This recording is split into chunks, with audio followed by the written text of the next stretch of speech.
Good evening. Welcome to the press conference for Wimbledon men's singles champion Jannik. Please raise your hand if you would like to ask a question. Jannik, Wimbledon champion, how does that feel? Yeah, feels amazing. A tournament I always, dreamed of just playing and to be part of, and now, sitting here with the trophy, even if it's not here, it's amazing. So yeah, amazing feelings. Ben?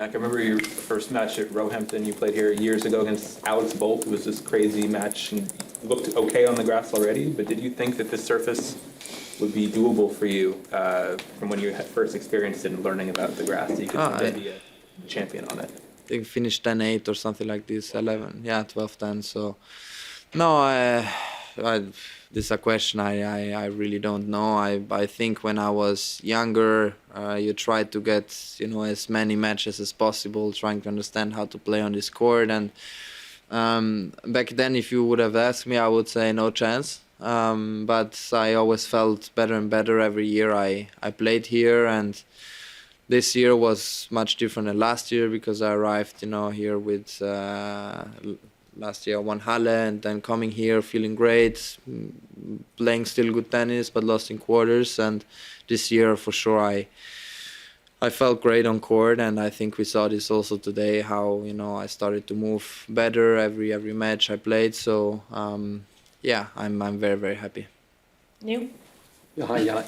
Your emotional reaction at the end, can you talk us through how you felt with all you've been through on and off the court this year, how it felt out there and how important it was to have your parents there with you? Yeah, I'm very emotional, no, even if I don't cry, but it feels emotional because only me and the people who are close to me know exactly what we have been through on and off the court, and it has been everything except easy. We've tried to push, every practice session. Even I was struggling at times, mentally, maybe even more in practice sessions, because I feel like when I play the match, I can switch off and then just play, and I believe that this helped me a lot.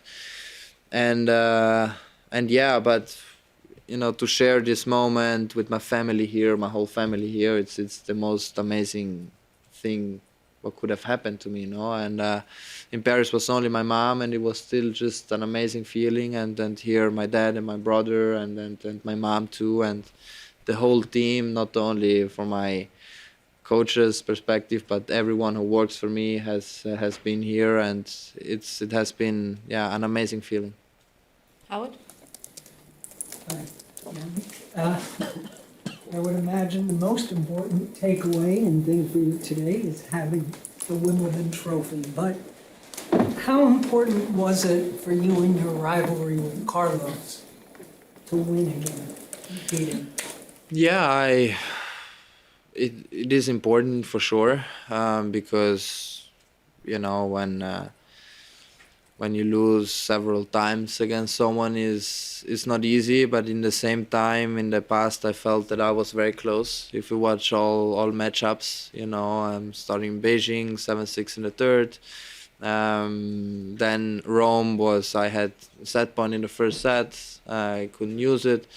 Then in Paris happened what happened, and but I felt close. And I never pushed myself down. I keep looking up to Carlos, because even today I felt like he was doing a couple of things better than I did. So that's something where we will work on and prepare ourselves, because he's gonna come for us again. And there's not only Carlos but everyone. We have a big target on us, so we have to be prepared, and then we see what's happening in the future.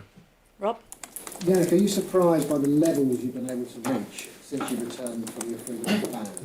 And if someone had said to you in February or March, get to the French Open final and you'd win Wimbledon, what would you have said to that person? No, I would have not believed, no, because it's so difficult already to arrive to the latest stages of Grand Slams. Even if you're in great shape and you have the best preparation ever, it's so difficult. standing here as a finalist in Roland Garros, and when that moment was over, I felt like I did something great, because it has been not easy, and coming here and winning Wimbledon, it has been amazing, no? So yeah, but in the same time, I try to believe in myself and to accept whatever happened, and there is only one way, to get better as a player, and this, hopefully, if you do that, your chances that you win matches, it's higher, because you put your effort in, daily effort, and this is exactly what we did, and from now on we're gonna do it even more, because there are players who are gonna come, so you have to be prepared. Faisal? Hi, Jannik.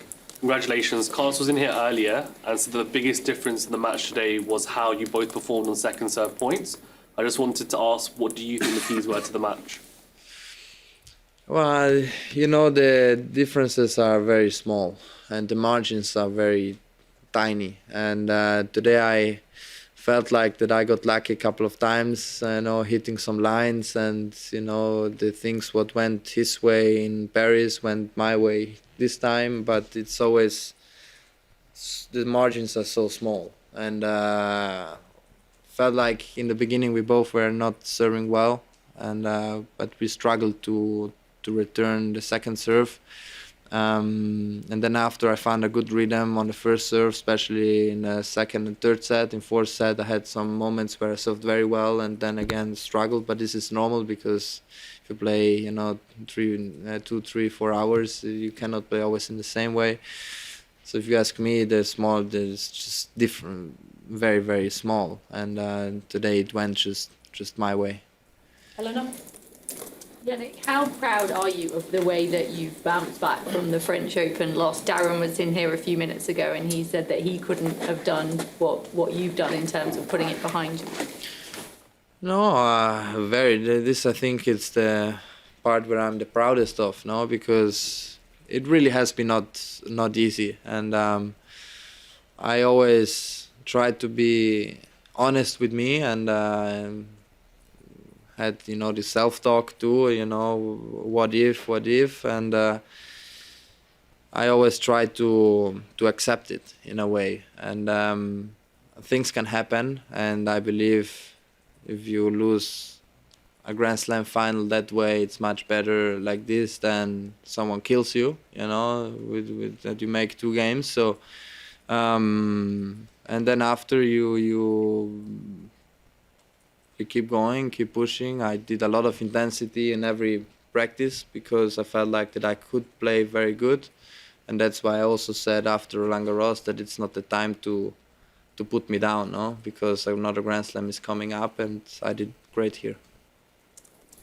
Yeah, the rivalry, Carlos, it's obviously you want to win every time, but how is there a part of you that's happy to have this contemporary to sort of go on this ride with you, somebody you can go back and forth with and measure yourself against? And related to that, do you feel that he's already made you a better player?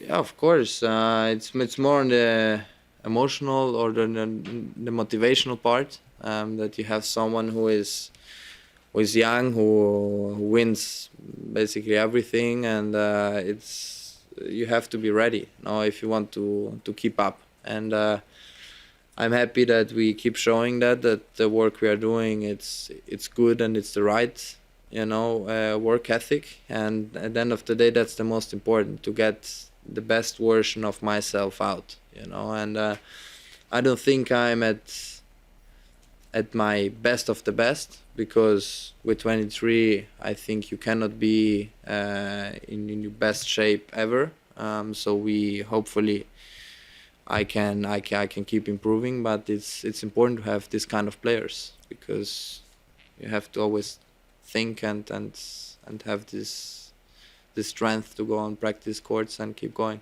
Okay, 2 more in English, Charlie, and then here. Well done, Jannik. The previous 6 slams had followed the pattern. You win on hard, Carlos wins on the natural surfaces. Does it make it even more special that you've come here and you've finally beaten Carlos? You've also done it on one of his supposedly preferred surfaces. This is a question it's not that I don't care, but it's I think, you know, of course my favorite surface is hardcourt, and I won most of the titles there, but in my mind I also know that I can play well on other surfaces. The beginning of my career, I knew that I could potentially play well here because of my ground strokes are quite flat and the ball goes through. Clay is different because on clay I felt like the physical shape was not there, and but now this year it was great. You know, I played 5.5 hours against Carlos. It was super physical, so it was different, but it was a good move forward. And you know, winning Wimbledon here is the most special thing you can have. I don't compare it with the surface or not. It's just, you know, Wimbledon, it's different. Last question. You've obviously talked about how special Wimbledon is to you. What was it like to meet the Princess of Wales today? And I was just curious as to what you said to her and her children as well, because you looked like you're having a really lovely conversation and signing balls for the kids and everything. Yeah, in the beginning I didn't know what to say, because in these moments you don't want to. It's difficult to understand, you know, how you can talk. I always try to talk very natural, you know. I ask the kids if they play tennis and ask them what kind of rackets they play, you know, this kind of things. So, but it was amazing, you know, and I think and I believe for us tennis players it's so nice to have, you know, them watching us, because it makes it even more special. You see how much they care about tennis and the sport itself, and it's very, very prestigious. So I've been lucky to meet her and then the whole family, and it was a very nice moment.